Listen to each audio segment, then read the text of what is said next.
everybody. Welcome back to another episode of the Fearcast. This is the podcast dedicated to OCD and anxiety spectrum disorders and getting your life back.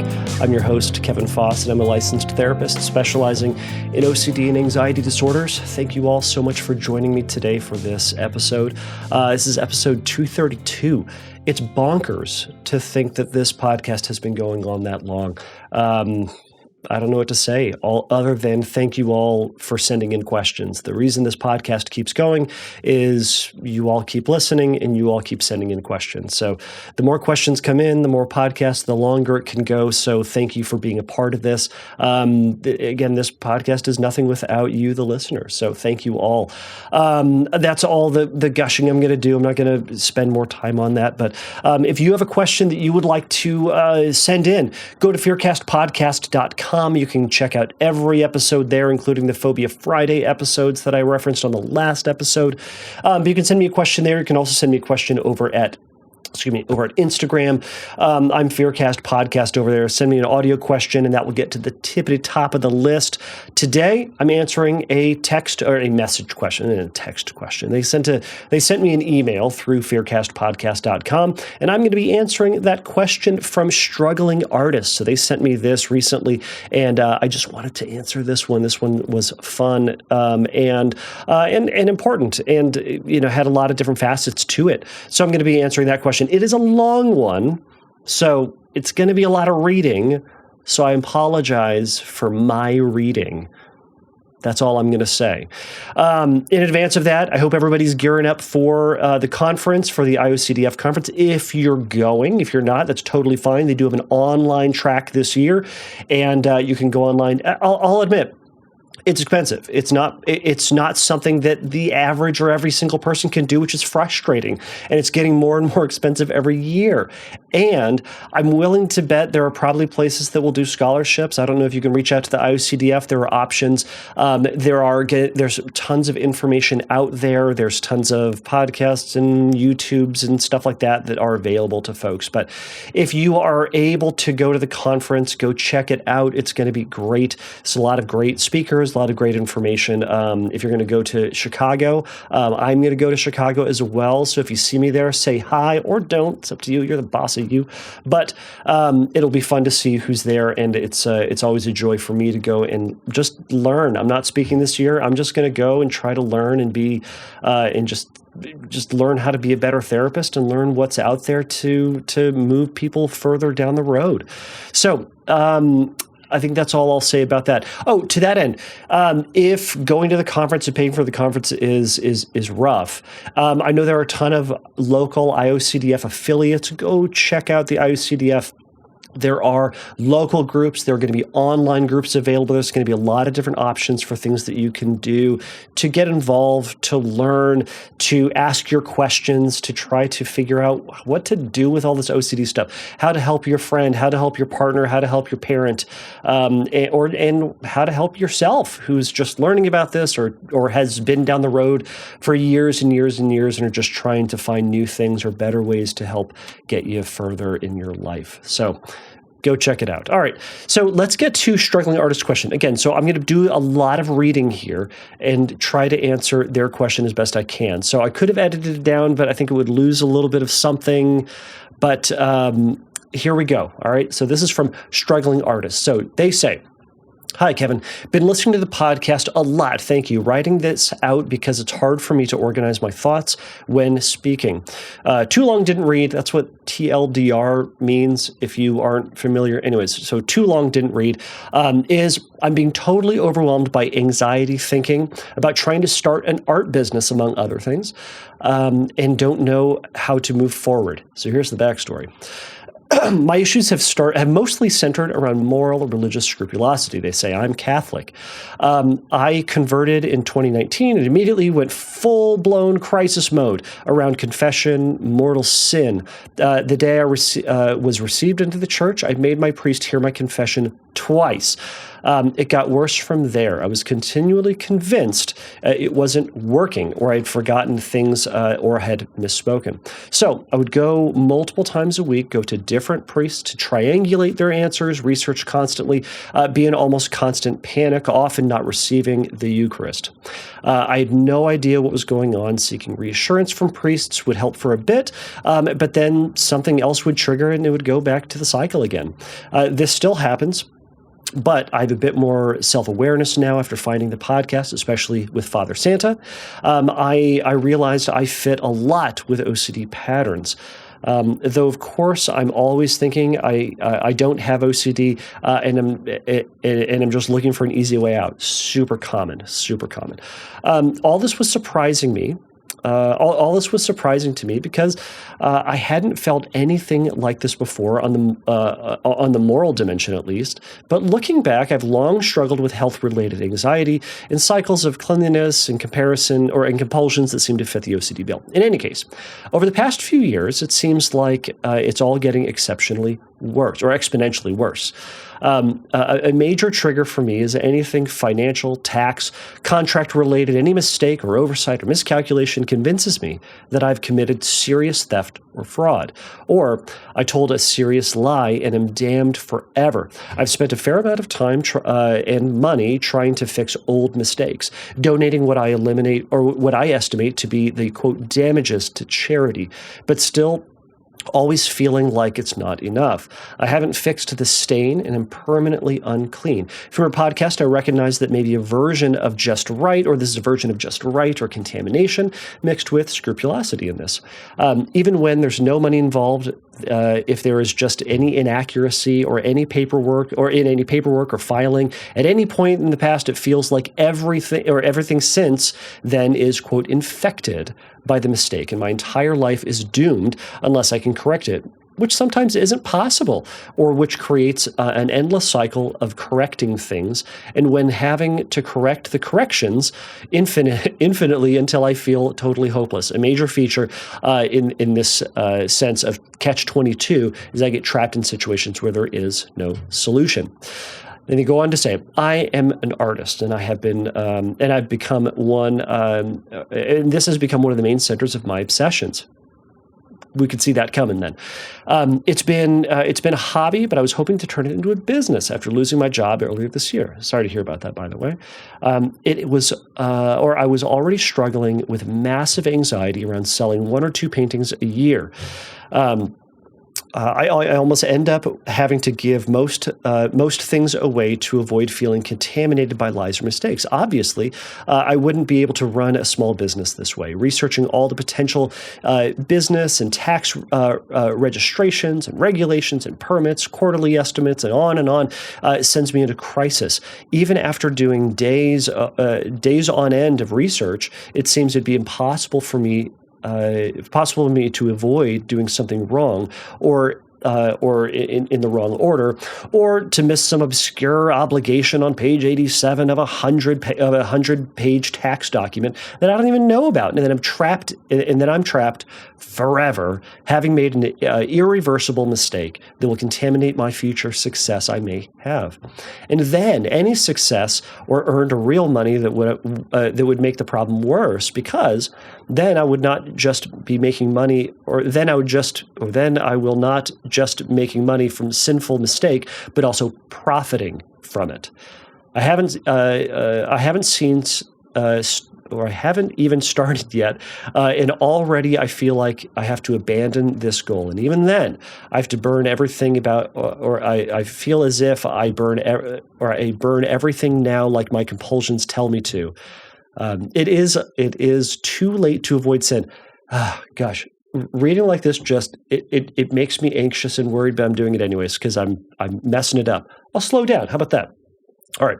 They say I'm also a writer, and there's a similar thing there. If I remember any inaccuracy, ambiguity, or incompleteness in any old piece of writing, I become obsessed with fixing or deleting it. I'll probably feel the same way about this email, but I'm trying not to give into it. Excuse me. I know that I can't get over this catastrophization of every little mistake. By the way, that word is hard for everyone to say, and myself included. It doesn't exist anywhere else outside of OCD land, by the way. It's always going to be read with a little squiggle in Word. Anyways, catastrophization of every little mistake or ambiguity, then I'm really in trouble because I've already made so many mistakes that I can never go back or never fix or take back. I can sometimes convince myself to forget about one of them and then another one or 20 take its place. It feels like any successful future is completely impossible. I've listened to the episodes with the artist and Father Santa, and I've read everything on his website, and I'm thinking about joining his spiritual direction group. And it sometimes makes me feel like there's a way out, but I don't know how to make it stick. I tried to do the what would a normal / average Catholic do in this situation, and it somewhat helps that I have some Catholic artist friends who don't seem to worry about stuff like taxes at all. But I just feel like a different standard applies to me for some reason. I've been working with a therapist, mostly doing IFS work, and didn't get much into the OCD stuff, which makes me feel a bit like I'm just making up an OCD problem in the first place. In any case, after losing my job, I probably won't be able to see them. All right, we're getting to the end, I promise. I don't know how to move ahead with my goal of being an artist with all of this. I'm near the point of abandoning it, and I always fear I won't wait. And I also often fear I won't be able to continue practicing my faith. It scares me that my, quote, subtypes and themes of OCD, if that's what it is, keep expanding. I'm afraid soon there won't be anything left in my life that it won't touch. For instance, I've dated much, or I haven't dated much recently, but when I have, it definitely started to rear its head there. So I've pretty much given up on family life. I know writing all this is probably just more reassurance seeking, but I would be very appreciative if you could have any perspective on this or similar cases where someone was able to get beyond it. Thank you for reading, and I apologize for writing too much, struggling artist. So first off, I will say that was super long, and I should have edited that down. I apologize to everybody.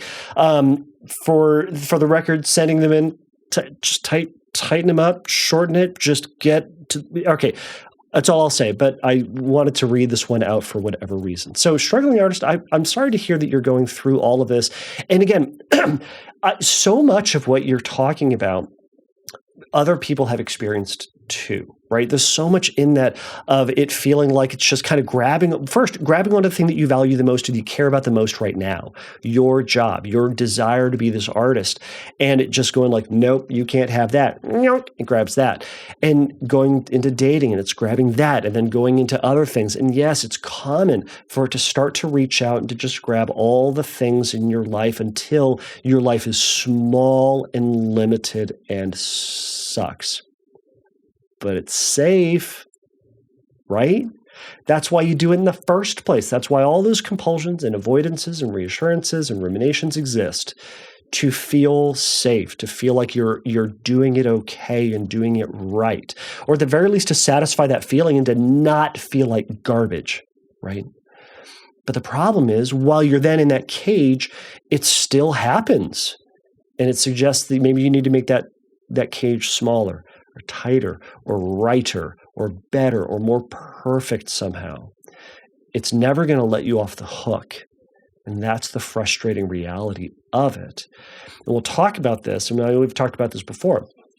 In the face of perfection, or the face of just right, there will be nothing that's going to fully answer, or get rid of, or eliminate, or satisfy that feeling of just rightness or perfection. If it says this is what you've got to do, and you do it, it will then say, next time, maybe you got to do a little bit more, right? And so you meet that, and it says, maybe you got to do a little bit more, right? In the process of also trying to work on perfectionism, we talk a lot about making a decision for what you're willing to do and what you're going to do, right? That's hard in and of itself. But in the decision to say, this is all I'm going to do, I'm going to research for 10 minutes and no more, or I'm going to, only do this amount of taxes or this amount of time on my tax, whatever it might be. Or it can be cleaning for that matter, right? I'm only going to clean for 5 minutes, or I'm only going to clean using this one product, etc. So you've made a decision, and it's always going to say, yeah, but you need to do a little bit more. So you meet it, and it says maybe a little bit more. You see where this is going, right? Part of the process is to recognize that no matter what you do, there's going to be a need to make space for the feeling of incompleteness, and in your case, the feeling of wrongness and the feeling of potential sin. And I know that's not what you wanted me to say, but that's part of the reality when we're cutting back on compulsions and trying to do the opposite of what that OCD voice tells you to do. We're making space for that that uncomfortable discomfort, that bad, yucky feeling that comes with it. And that may be that awful pressing feeling, that sense of doom and damnation, whatever the awfulness is that's coming for you, quote, coming for you, right? That's our target, right? You've heard me say it before. I don't think OCD is really a thought problem. It's a feeling problem. You're doing all these things to get rid of this feeling or to chase a feeling of satisfaction, safety, comfort, okayness, whatever it might be. If you had, because you've convinced yourself, you told yourself a bajillion times before that whatever you're afraid of is nonsense, is silly, is unnecessary, is excessive.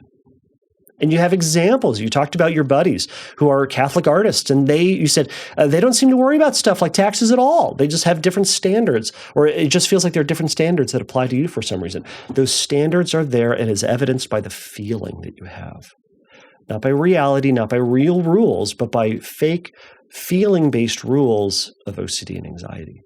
So that's our target, is to get used to that feeling and to live your life as desired, as you would like, that feels meaningful and valuable, knowing that there's going to be that bad feeling. So I have some more specific things I want to go over. So I'm just looking through my notes here.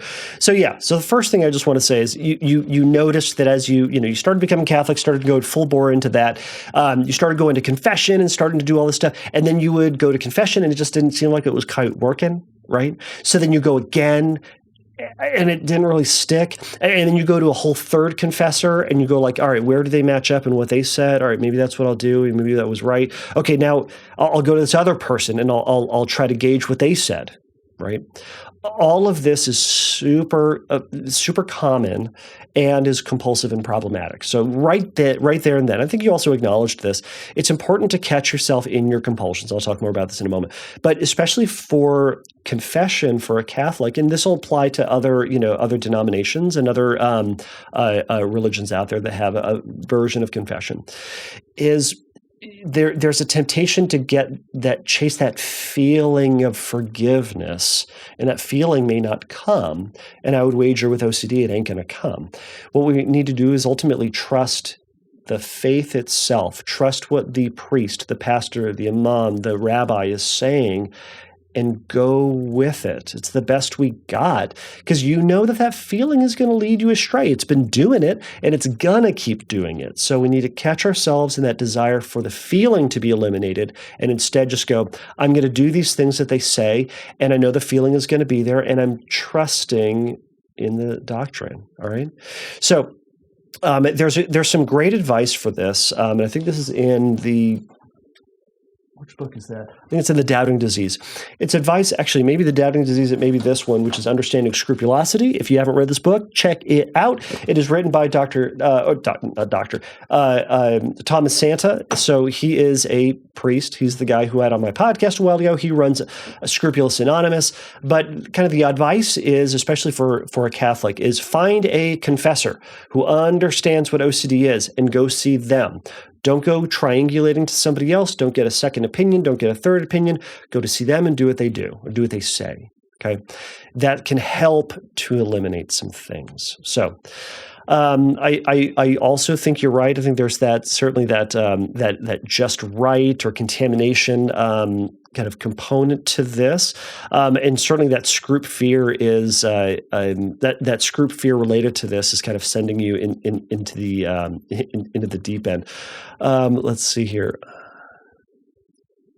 Yeah, we've talked about this struggle with impossibility. It's impossible to get perfect, and that's kind of that catch-22. The more that we try to seek perfection, and this goes across the board with people who are just seeking perfectionism in school, perfectionism in relationships, perfectionism elsewhere, is the more we try to seek perfection, the more our imperfection is highlighted and illuminated, because there ain't no perfect for us. The more we push towards perfection, the more we're going to feel imperfect. The more we're going to try to be perfect, the more we're just going to be disappointed. So instead, the only way out of this cycle is by letting go of the urge for perfection and dealing with that reality that we're going to feel imperfect. And that's going to be a struggle, but that's part of that process. So, all right. So more stuff. Dude, you are never going to be ready to go into business. Never be ready to go into your own, start your own business and do your own thing until you've been doing it for a while. I say this about like being a parent. You're never ready to be a parent until like 3-4 years after you've been a parent. And then even then you still kind of suck at it. And I say this as a dad who's going into Father's Day this weekend, I suppose. But it's that it's uncomfortable and it's scary, and there's a lot to do and a lot to learn, and you learn on the fly. And according to OCD, there's never going to be a right time to do anything. I've heard people say like, okay, once I get a handle on this OCD thing, then I'll start a relationship. I'll look for that new job. I'll whatever. Do it now. Start the relationship. Look for the relationship. Start a new job. Do it now. It's going to be some pros and cons, and it's going to be some difficulty at times. But if you say, I'll do this after you'll never get to it, because there's never that place where you're like, great, got it, done. It never bothers me again. It will show up. It's a chronic mental health disorder. We've talked about that before. So to that end, often OCD without treatment or without change, it can get worse. I will say it will get worse. Someone's going to email me and say, hey, it got better. It will often get worse because we'll often grab onto more things because you go through this process. Compulsions outsource trust, outsource comfort and reliability to the absence of anxiety, not to rational thought, not to rounding up, not to most likely. It says, if I don't feel anxious, everything's okay. If I do feel anxious, everything is wrong. Sometimes you're just going to feel anxious, even if it's the wrong thing. You're going to feel anxious even if it's the right thing. Excuse me, I misspoke. But anxiety is a human emotion that we're going to have, and it just kind of shows up sometimes. And our job isn't to eliminate it. It's to recognize that it's there, treat it as information, not direction, and to make choices that are more aligned with us, more aligned with our values, right? Okay. So to that end, first things first, we got to eliminate compulsions. Okay, before I even talk about guilt and shame and all that stuff, and I won't yammer on too much about that. The first thing we got to do is eliminate those compulsions. So I want you to ask the question: what checking, reassurance, seeking, avoidance, and rumination are you engaging in? And be honest about it. What stuff do you think is like? Would you say is beyond your due diligence, beyond what is reasonable, beyond what into the world of excessive, right? And I know for a lot of folks who are in the trenches of their anxiety, it can be tough to put a finger on that, but use your best judgment as, all right, is this beyond, and say, I got to cut back on that. I'm going to pull back. And if you're working with a therapist, great.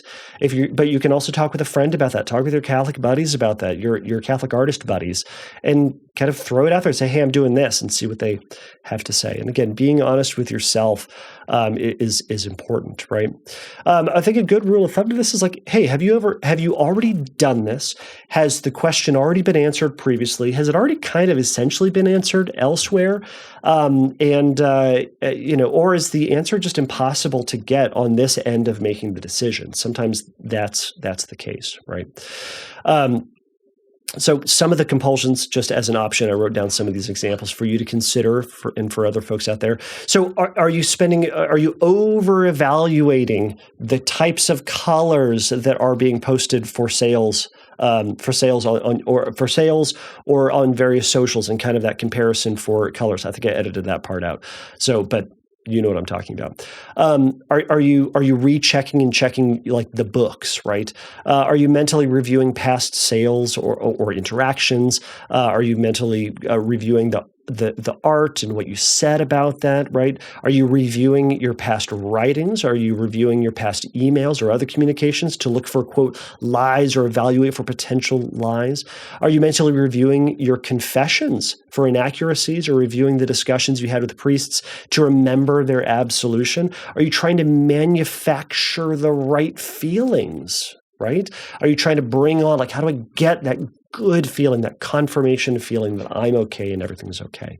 All of that can be compulsive. We want to be gently pulling back on that, catching yourself when you're going into that process again and resisting that, noticing that there's the urge to do it, and then letting go of that process, right? It's the active step of doing nothing. We notice that there's the urge to do it, but then we engage in the active step of doing nothing and shifting into whatever that next thing is, or just a activity that is more reasonable to you.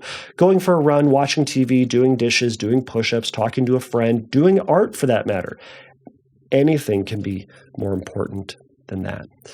I also wanted to give this advice. If you're starting a business and you're worried about taxes, get an accountant. Now, this is not avoidance, I'd say. I think this is just reasonable advice, especially because this is something that is really anxiety provoking for you. A simple workaround for this is going to be find a trustworthy, reasonable, reputable accountant and relinquish control over it to them. It's their job to know this stuff.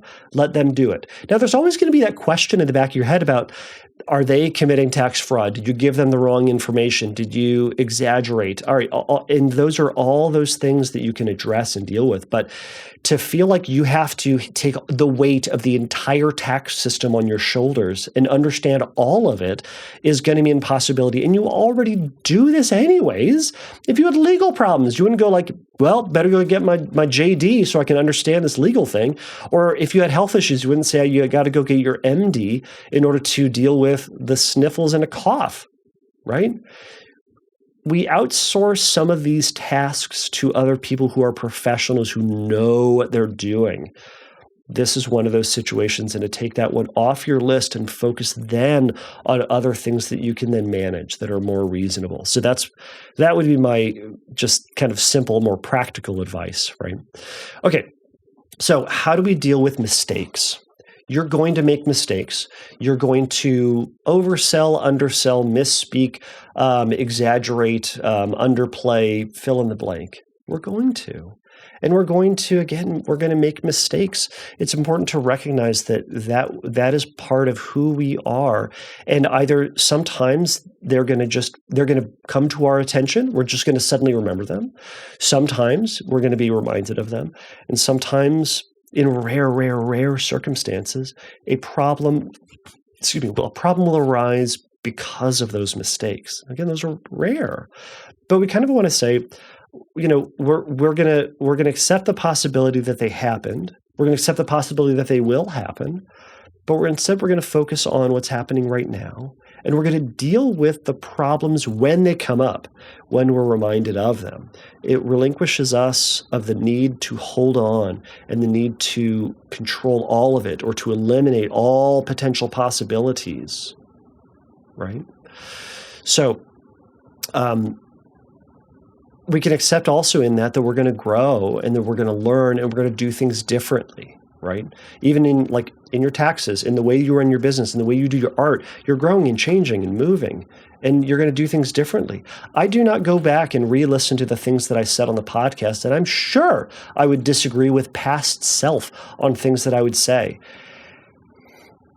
because I'm human and because I grow and because I've learned new things and I've undervalued other things and I've emphasized other things. And that's what it means to be human. We're not these stable, stagnant things that just pick something and we just stick with it for the rest of our life. It's an impossibility. So there's a recognition that we are going to make those changes. And I want you to then extend yourself some compassion for knowing that you're going to do things differently and weird and wrong and different, all those things, right? So, and that can just come out by like acknowledging that you're working to be an honest guy, and that OCD is grabbing onto it with excessive and unnecessary and inappropriate guilt. You can do a compassionate script. You can check out Kimberly Quinlan's book on compassionate-based OCD treatment, and just simple statements like, despite my false guilt, despite my OCD, I deserve to pursue my dreams and achieve happiness. Right? It doesn't say I never did anything wrong and nothing bad's ever going to happen. It just says I get guilt. I get this feeling. I have OCD. It doesn't even address it, but I deserve to move forward in my life. And it's true. Now, you can go more in the trenches with that. And I'll just say a couple more things because I know we're running out of time and I don't want to just yammer on too much. And I read so much.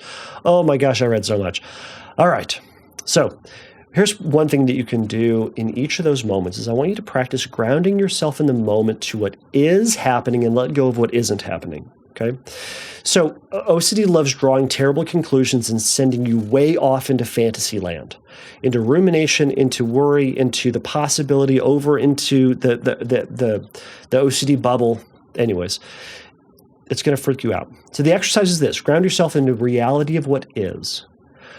Right now, what is happening is thoughts about anxiety, unwanted thoughts about the future. You've got mental images of terrible things happening. You've got this unwanted physical sensation just running through you. Yeah, all that stuff is happening right now. You didn't like it, but it is happening. The other thing is we want to be rejecting what isn't happening. What's not happening right now is the IRS calling you, is getting sued by someone you sent art to, is getting accosted by someone who read what you wrote and is all upset about it. None of that's happening. But the thought of it is. But the thought is not the same as reality. I can imagine myself in the middle of a snowstorm, and I am not in reality, but I can imagine it. I can imagine feeling cold. I can imagine the snow hitting my face and it feeling really cold and painful even. But it's not happening. And it's important to draw that distinction between what is and what is not. We're accepting what is happening. We do not have to accept what isn't happening, because when we accept what isn't happening as a reality, we drive ourselves bonkers. And that is where compulsion and rumination, and that's where anxiety justifies all those compulsions by saying, see, all this stuff could happen, so you need to do what you can to avoid it. But they ain't happening yet. So we're telling ourselves, I will deal with that when I get there. And today, I'm going to deal with what is and what's right in front of me. So lastly, I would encourage practicing scripting all these stories out. What would happen? What would people say? How would you go to jail? How would you get rejected? How would people criticize your art? Write out those stories, reread them until you're bored to tears about them. And keep doing art. If you feel anxious about the future, sit down and do art. Lean into that further as a coping skill, as something that's helpful.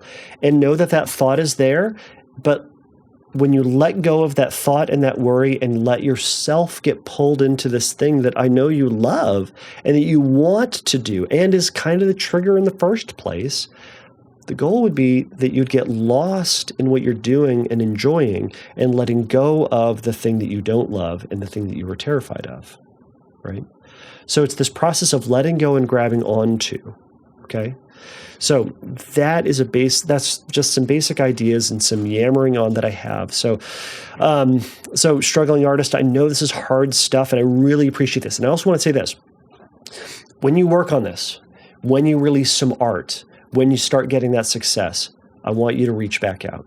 I want you to get back in contact, and I want to interview you about your process. What worked in the process? What didn't? Did anything that I say today helped, or did something else help? What helped you get to that place where you had success, you dealt with your anxiety, and you were able to work with it? Because I have the fear that the Anxiety in the Arts series, I would love to have you on to talk about what this is like, what you're working with, what's working, what's not working, because your story can help other people, and that's why I really wanted to put this on. If you out there, someone else has a similar story, I want to hear about it. We want to hear about it. If you have a story, a success story about struggling through anxiety with your art or your performance or whatever it is that you're doing and you've seen success, I want to hear about it. Message me over at fearcastpodcast.com. Go check me out over at Instagram at fearcastpodcast. So I'll let you all go here. So everybody out there and struggling artists, take a risk, challenge yourself, and don't take your brain too seriously. Bye. Thank you for listening to the Fearcast. If you would like your question answered on a future episode, please click on the Submit a Question link at fearcastpodcast.com. If you would like your question answered sooner, please send me a recording of your question to questions@fearcastpodcast.com, or by sending me an audio message through Instagram by DMing me at fearcastpodcast on Instagram. If you like the Fearcast, please write a review on your podcast platform of choice. Please remember that the Fearcast is not a substitute for psychotherapy. If you need a little bit of help in your recovery, please go over to fearcastpodcast.com and click on the Find Help link, and there's going to be some information for you there. So until next time, take a risk, challenge yourself, and don't take your brain too seriously. Bye.